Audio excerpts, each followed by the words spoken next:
Hai guys, welcome back to Sherlyn Jordan channel. Nah guys, kali ini aku tuh mau bahas koin Metaverse. Karena kemarin tuh aku baca di komen tuh banyak banget ya teman-teman yang minta kita review tuh bahas koin Metaverse dong ceh gitu kan. Oke, kita bahas. Nah guys, thank you banget buat kalian yang udah subscribe, udah bantu share videoku ke teman-teman kalian yang mungkin sekarang lagi kebingungan pengen cari uang tambahan atau pengen berinvest tapi dengan modal yang bisa dibilang cukup terbatas. Nah, mana tahu dari video sharing ini kita bisa membantu banyak teman-teman kita di luar sana yang pengen coba untuk merubah nasib. Nah, tapi balik lagi ya guys, disclaimer on, dimana video ini tuh bukan video ajakan untuk berinvestasi atau video untuk ajakan membeli koin-koin yang saya bahas gitu ya. Jadi kita juga harus pinter-pinter dan kita juga harus jadi orang yang smart, dimana ketika kita mendapatkan sebuah informasi juga wajib buat kita untuk melakukan DIOR ya. Apa itu DIOR? Do your own research, atau melakukan research kita sendiri. Misalkan Cecalin bilang koin bagus loh, katanya Cecalin beli, walaupun sekarang ngedam, kedepannya bakalan gini, tapi tetap ya kalian harus research dulu, jangan kalian telan bulat-bulat semua info gitu, karena yang namanya manusia itu kan bisa aja salah. Nah, ketika saya memutuskan untuk berinvestasi, jelas saya udah tahu resikonya itu apa guys gitu. Jadi saya juga sudah siap dengan segala sesuatu yang akan terjadi ke depannya. Seperti itu ya. Jadi kalau kita mau berinvestasi ya kita harus yakin. Kemudian kita juga harus research. Kita nggak boleh telan bulat-bulat segala info itu. Kemudian kita juga harus kuatin mental. Jadi jangan ketika kita udah berinvestasi, tiba-tiba sesuatu terjadi di tengah jalan. Misalkan katakanlah, koinnya kayak sekarang market bearish banget. Terus bikin kita down, bikin kita depresi, bikin kita jadi stres, bikin kita jadi uring-uringan gitu, buat apa gitu kan. Jadi kita harus paham dulu sebelum kita terjun ke dunia investasi, apalagi di dunia kripto tuh kita harus tahu dulu nih, kripto tuh seperti apa, dia itu turun naiknya dikarenakan apa gitu. Kita harus tahu ya dasar-dasarnya itu ya, supaya jangan ikutan FOMO gitu. Jadi beli tapi kita nggak tahu apa-apa, buta informasi itu jangan ya. Jadi saya bilang, Cece menghimbau untuk supaya teman-teman tuh jadi pinter. Kita kan sekarang semua informasi itu gampang banget ya kita dapat. Jadi kita tuh jangan males untuk cari tahu info, juga jangan males untuk belajar ya guys, karena penting banget hari gini tuh kita banyak tahu, nambah ilmu banyak. Apalagi kan semua lagi WFH gitu kan, otomatis kita juga punya banyak waktu untuk research gitu. Jadi bukan berarti kalau kita WFH tuh kita males-malesan, nggak produktif, pasrah dengan keadaan gitu kan. Jadi justru saat inilah saat kita membekali diri kita tuh ilmu yang banyak gitu. Nah oke guys, jadi biar nggak panjang-panjang, Cece rasa videonya ini akan ada berapa part ya, karena koin-koin Metaverse yang Cece invest sendiri itu ada beberapa kenapa, nanti Cece akan kasih alasannya. Nah itu mungkin bisa makan 3 atau 4 part gitu. Kenapa? Soalnya kan nggak cuma satu koinnya. Nah mana tahu dengan Cece berbagi informasi dari situ, kalian bisa lebih yakin buat kalian memutuskan koin yang mana nih yang oke gitu. Jadi ingat ya guys, jangan telan bulat-bulat semua informasi dari saya. Tetap kalian harus melakukan research juga ya. Jadi apa yang saya sampaikan itu kalian ya research ulang aja gitu. Bener nggak apa yang saya bilang? Seperti itu, oke? Jadi saya akan mulai dari koin pertama. So, stay tune guys. Oke guys, jadi koin Metaverse pertama yang aku mau bahas, yang menurutku sangat potensi banget untuk kedepannya itu, salah satunya itu yang ada di portofolio aku, itu Sandbox atau Sands ya. Kita udah tahu ya ada Sandbox. Nah, simbolnya Sands.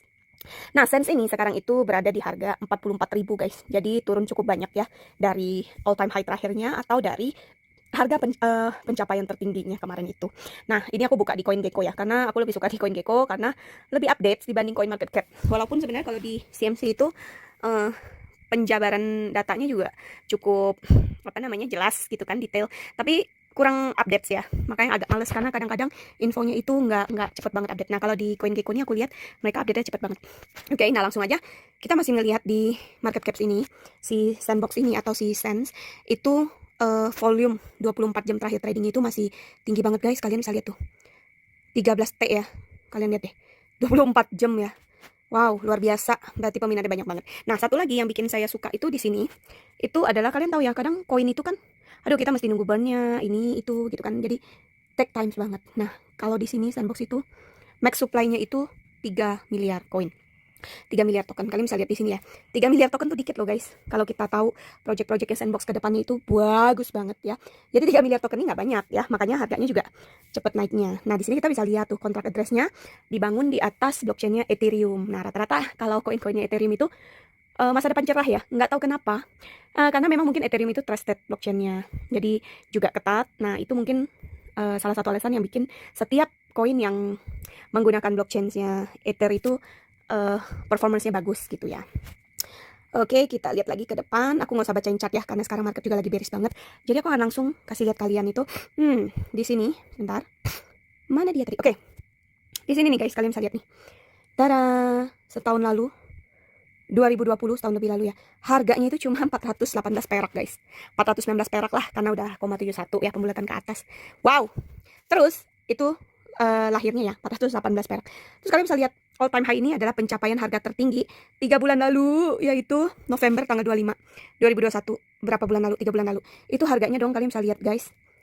Amazing banget gak sih itu? 119.911 perak. Itu angkanya dibalik-balik tuh ya. Wow, gila kan? Dari 418 rupiah loh ke 119.911 rupiah. Apa nggak gila itu naiknya? Amazing kan? Nah, di sini saya mau kasih lihat kalian tuh bahwa nggak ada yang nggak mungkin gitu loh. Kalau kita mempelajari fundamental token itu apa, projectnya bagus atau enggak, itu nggak menutupi kok kemungkinan kita bisa apa namanya, bisa merubah nasib di sini. Tapi balik lagi guys ya, ini bukan ajakan membeli, oke? Maksudnya di kripto itu juga ada risikonya, bisa tiba-tiba naik, bisa tiba-tiba juga turun. Nah, cuma selama kalau turun kita tidak pernah melakukan cut loss atau selling, ya udah koin yang kita punya ya tetap sejumlah sebanyak itu, walaupun secara value itu turun gitu. Tapi kalau kita sabar, kita mau nunggu ATH-nya tercapai lagi, ya udah kita jual di ATH tersebut atau bahkan bisa lebih ya. Sekarang ini ATH yang tercatat kan ini guys, 3 bulan lalu. Next, saya yakin banget bahwa ATH-nya si Sense ini bakalan melewati ini ya, melewati harga 119.000 ini gitu, yang udah-udah gitu ya, dari pengalaman BNB, pengalaman Cakecoin, pengalaman dari koin-koin lainnya. Nah, itu rata-rata seperti itu. Amin gitu ya guys. Nah, jujur aja aku nih aduh masih sangkut ya di Sandbox. Karena apa? Sekarang kan market bearish banget, but it's okay karena saya menanti kok, saya sabar karena saya tahu ketika saya memutuskan berinvestasi itu ya mau dia bearish atau bullish, kalau dia belum capai di harga goal yang pengen saya capai, ya udah anteng-anteng aja gitu. Nggak ada yang perlu dikhawatirkan selama jumlah koin yang saya pegang itu masih sama gitu ya. Oke, dari segi berapa poin yang Cece sampaikan itu mungkin bisa jadi pertimbangan. Nah, lalu apa sih sebenarnya Sandbox ini tuh apa sih yang bikin menarik gitu ya? Kita coba baca artikelnya ya. Artikelnya si Sandbox sebentar. Oke. Ini salah satu koin favorit aku guys. Jadi memang aku invest di sini nggak gitu banyak. Cuma but at least adalah maksudnya nama-nama porto, kemudian juga karena tahu bagus jadi ya harga berapa saya mau jual ya kita tinggal tungguin aja sampai dia mencapai harga tersebut baru saya mau jual gitu. Nah, nanti kalau ada dana dingin lagi, kalau memang di next siklus atau fase dia benar-benar turun lagi, kalau pas ada rezeki ya saya beli lagi gitu, karena udah kapok ya ikut-ikutan FOMO nyangkut di harga-harga pucuk gitu. Jadi ini lucu ya, maksudnya kita jadi kadang-kadang FOMO itu lucu loh, itu bikin kita tuh jadi kayak udahlah belilah mumpung duitnya ada tabungan daripada kepake gitu kan. Pas kita beli tahu-tahu harganya dropnya 50%, 70%, bahkan 80% lebih, ya sudah mau ngomong apa gitu kan. Yang penting teman-teman nggak mengalami itu. Nah, makanya gunanya kalian menonton video ini tuh ya supaya kalian dapat memetik dari pengalaman-pengalaman kita gitu. Oke, langsung aja ya teman-teman. Jadi ini si Sandbox ini tuh dia populer tuh memang gara-gara metaverse gitu. Nah, seperti yang kalian lihat ini contoh metaverse tuh keren ya. Kita cuma butuh alat VR doang, virtual reality kayak gini. Ini kan Oculus nih. Aduh, saya juga pengen banget jadinya beli Oculus nih. Nah, kita lihat tuh Atari itu kan dia juga udah ada di dunia metaverse ya. Jadi kayak gini kita nggak perlu ketemu fisik, kita kemana-mana ada kantor virtualnya kan, infonya aja bank-bank Indonesia itu ada berapa yang sudah menuju ke metaverse ya kan. Wah, berarti zaman metaverse ini udah bukan zaman angin surga ya, tapi udah bener-bener banyak banget perusahaan-perusahaan yang bener-bener sudah merambah kayak Samsung, terus kayak brand baju tuh kalau nggak salah H&M ya, H&M, Adidas tuh udah masuk metaverse gitu. Jadi udah bukan hal umum lah, metaverse ini udah tahun ini 2022 ini udah projectnya udah bener-bener berkembang lebih pesat lagi gitu. So, kita jangan ketinggalan ya guys. Nah, oke, Sandbox atau Sense itu di luar radar bagi sebagian besar trader dan investor kripto. Sebelum Facebook memutuskan mengubah namanya menjadi Meta, kekuatan fundamental Sandbox itu apa sih? Nah, ini apakah hype sesaat gitu kan? Oke, jadi ini berita di bulan November ya guys. Itu Sense berada di peringkat 29 versi CMC atau CoinMarketCap dan berada di peringkat ketiga untuk kategori metaverse. Wow, jadi di bawah mana, koin mana atau Decentraland dan Axie Infinity ya, tahu ya, AXS.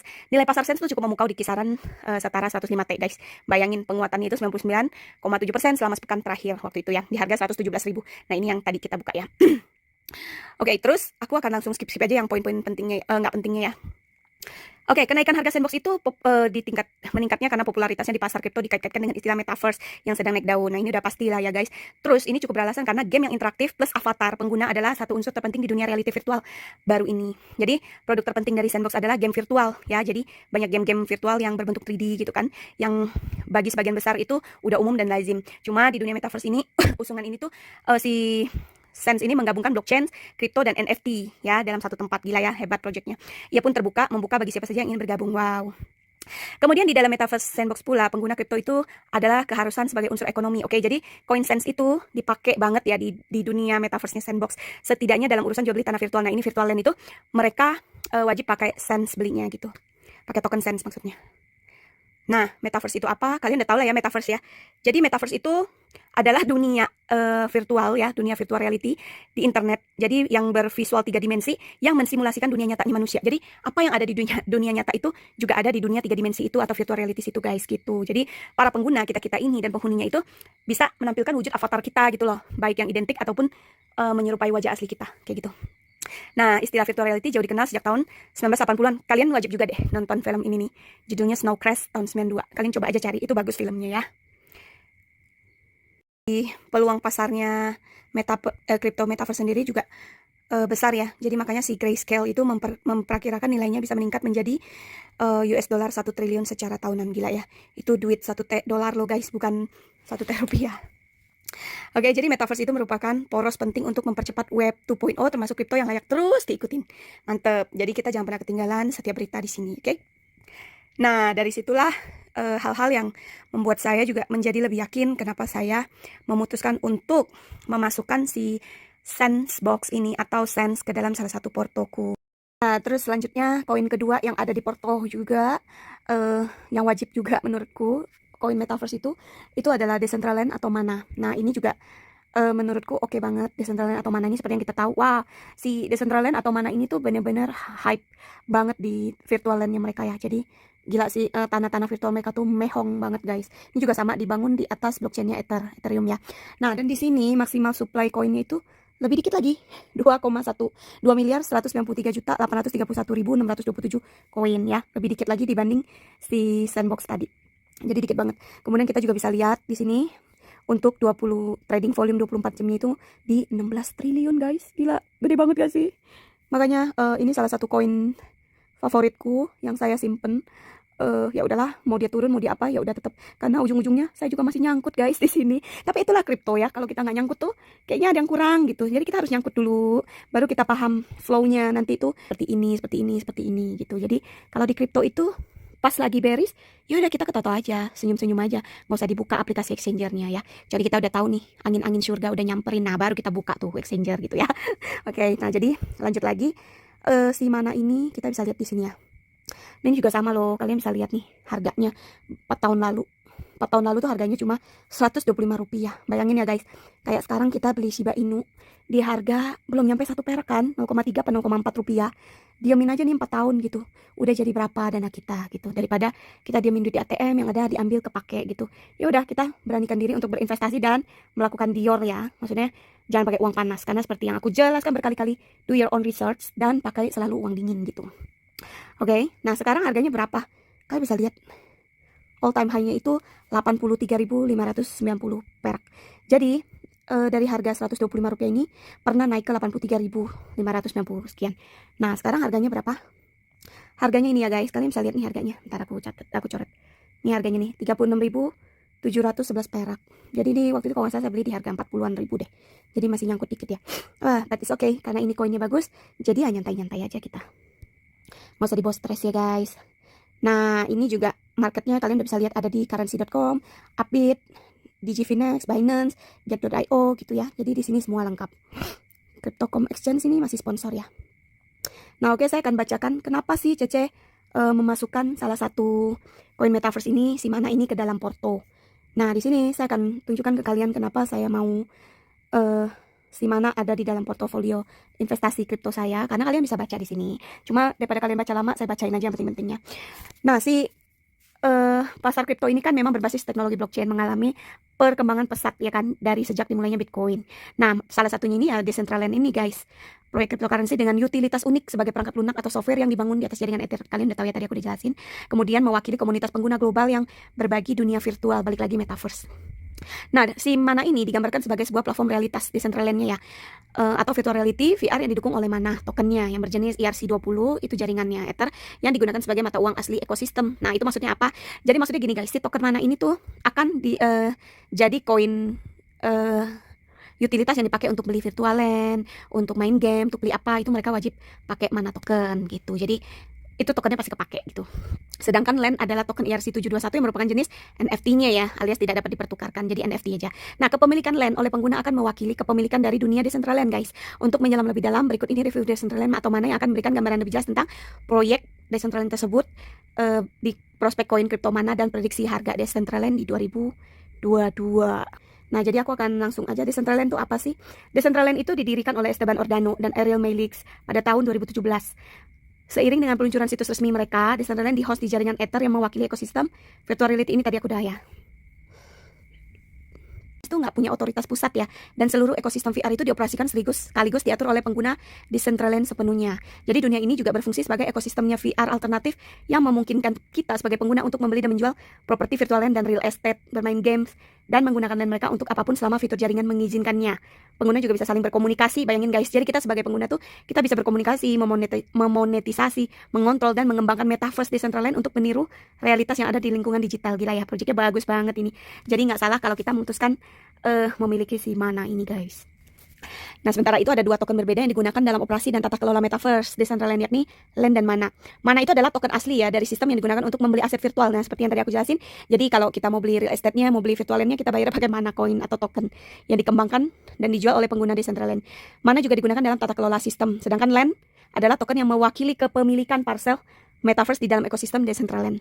Nah, aplikasinya sendiri dibangun di atas jaringan Ether, itu udah biasa. Mampu melacak kepemilikan LAN, pengguna hanya perlu menyimpan token Mana di dompet berbasis Ether agar setiap proses tetap berfungsi. Nah, jadi kesimpulannya dari Mana atau Decentraland itu keren banget ya guys. Jadi sebagai proyek kripto yang berbasis metaverse, Decentraland ini adalah sebuah platform realitas virtual atau VR terdesentralisasi pertama yang disupport oleh Ethereum guys. Ini memungkinkan pengguna untuk membeli dan memiliki properti atau aset secara virtual atau digital. Jadi kayak pelopor lah ya. Kemudian ekosistemnya Decentraland juga bisa segera menjadi metaverse multiguna, wadah bagi bisnis untuk mengiklankan dan memonetisasi konten digital. Seperti yang tadi aku bilang ya, kayak H&M, Samsung, semua tuh udah beralih ke metaverse gitu. Jadi mereka yang jual lahan itu ya pasti untung gitu kan. Kalau misalkan tiba-tiba ada perusahaan-perusahaan ternama lainnya mau beli tanah terus mau bangun toko virtual mereka di situ kan, itu juga sesuatu yang menguntungkan bagi si Decentraland ini gitu. Pengoperasian Decentraland juga akan mengikuti seiring dengan meningkatnya popularitas NFT. Kemudian akan memberikan nilai tambah lagi nih bagi si Mana dengan meningkatnya jumlah anggota komunitas dan popularitas Decentraland. Selain itu, bagaimanapun juga si Mana atau Decentraland ini adalah mata uang kripto atau cryptocurrency yang terdaftar dan diperdagangkan di sejumlah bursa kripto terbaik ya guys. Ini perlu dicatat. Nah, kita juga bisa mulai berinvestasi kripto dengan membeli koin Mana. Nah, kalau ini aku sih udah beli ya, kita udah simpen buat jangka panjang. Kemudian, dengan keunikan dan value yang dimilikinya, termasuk popularitas dan adopsi pengguna lebih banyak, prospek Decentraland tampak cerah. Ya dong, harus cerah ya. Jika demikian, maka prediksi harga Decentraland atau Mana 2022, 2023, dan 2024 dan periode jangka panjang adalah positif bullish. Amin ya guys. Jadi kalau kita beli sebuah koin, di mana koin itu koin berpotensi, jadi kita nggak usah panik. Mau dia turun, mau dia naik, ya udah nyantuy aja ya. Jadi kalau udah capai harga kita mau jual, sok atuh dijual, oke? So, banyak sebenarnya koin metaverse yang Cece mau bahas, tapi ya udahlah ya. Sini aku akan kasih lihat. Ini simpenanku, si Sense, masih simpen, nggak dijual-jual. Ini simpenanku, si Mana, ya udah diamin aja. Karena akan ada di harga di mana aku pengen jual gitu. Nah, targetnya itu cuma aku simpen sendiri, karena setiap koin itu wajib punya target harga jual supaya kita tahu, oh dari koin ini dengan nilai investasi segini kita mau untung berapa gitu. Nah, seperti itu kira-kira guys. Oke guys, ini terlalu panjang karena akan makan durasi yang panjang. Jadi next koin-koin metaverse aku akan kupas satu persatu aja biar nggak terlalu panjang. Jadi nanti akan ada part 1, 2, dan 3 dan seterusnya untuk koin metaverse. Jadi ini ada penggabungan video dari tadi udah cukup panjang banget nih. Belum diedit aja. Aku rasa habis edit aja pasti ada di atas 15 menit ya. Oke, so buat teman-teman, rajin-rajinlah membaca info-info updates untuk cryptocurrency. Karena buat kita sangkuters jangan pernah nyerah ya. Tunggu sampai dijemput ATH terbarunya. Jadi nggak usah panik, nggak usah dilihat exchangernya, karena makin dilihat kalian makin stres. Buat apa? Biasain mentalnya ya, diasah dulu. Kalau nggak nyangkut, nggak gurih katanya. Nah guys, jadi itulah beberapa koin metaverse yang Cece bahas dan Cece simpen sampai sekarang karena ingat investasi itu untuk jangka panjang, apalagi koin metaverse ya. Jadi jalan itu masih panjang banget dan harus banyak sabar kalau di dunia kripto, oke? Nah, jadi guys, menurut kalian nih, kalau kalian punya ide atau kalian tahu ada koin-koin yang bagus nih, kalian pengen Cece review, kalian pengen Cece bahas itu di next video, kalian bisa tulis di komen ya, koin apa, nanti Cece akan coba untuk cari tahu. Kita research dulu. Kalau memang menurut Cece, oh emang koinnya berpotensi nih, karena beberapa hal yang memang support, terutama untuk fundamentalnya dan lain-lain ya. Cece akan coba untuk bahas. Jadi kalian jangan sungkan untuk like, comment, dan subscribe. Nah, satu lagi guys, kalau menurut kalian video ini benar-benar bermanfaat dan bisa menambah ilmu kalian, jangan lupa juga ya di-share videonya ke teman-teman kalian, kenalan kalian, saudara kalian. Mana tahu dari video ini kita juga bisa membantu banyak orang di luar sana. Seperti itu. So guys, thank you for watching and see you in the next video. Bye-bye.